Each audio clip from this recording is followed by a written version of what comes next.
Hi everyone, my name is Dirck and I've recently completed a MALS degree as well as a graduate certificate in interdisciplinary European studies at Duke University.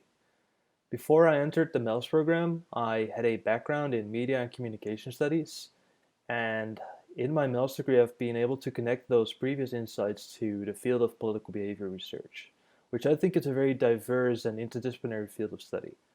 In the field of political behavior research, I've been particularly drawn to campaigns, and that's why I wrote my thesis on negative campaigning.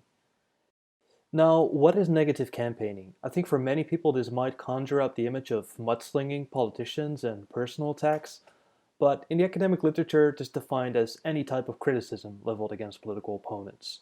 And this could also include issue-based attacks or attacks on values or principles, for example.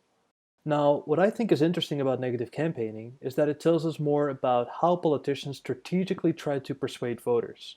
Because the primary function of negative campaigning is to diminish the support for political opponents while maximizing one's own supporter base.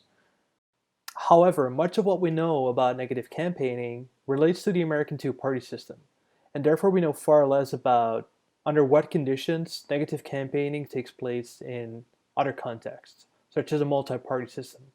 In my master thesis, I wanted to find out more about these conditions.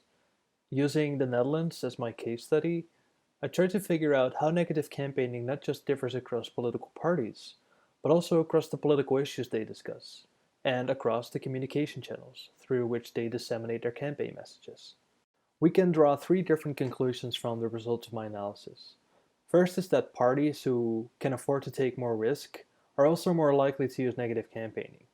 This means that parties who are behind in the polls, or who are opposition parties, are much more likely to use negative campaigning than governing parties, or parties who are gaining in the polls. Second, parties strategically use negative appeals across different political issues. When they're talking about issues that they themselves are quite known for, they'd rather pat themselves on the back. But when they're talking about issues that other parties are quite known for, they use their attacks to undermine the credibility of that party's competence. Lastly, the degree of negative campaigning differs across communication channels. What my results show is that this can be explained through the lens of advocacy.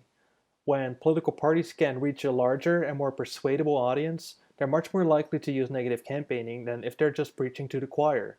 In my research, this means that negative campaigning is far more common on political talk shows and in newspaper coverage than on Facebook pages, for example. All in all, while we don't know much about the conditions under which negative campaigning takes place, my thesis shows that we can predict negative campaigning based on the amount of risk parties are able to afford, as well as the advocacy of their negative appeals across issues and communication channels.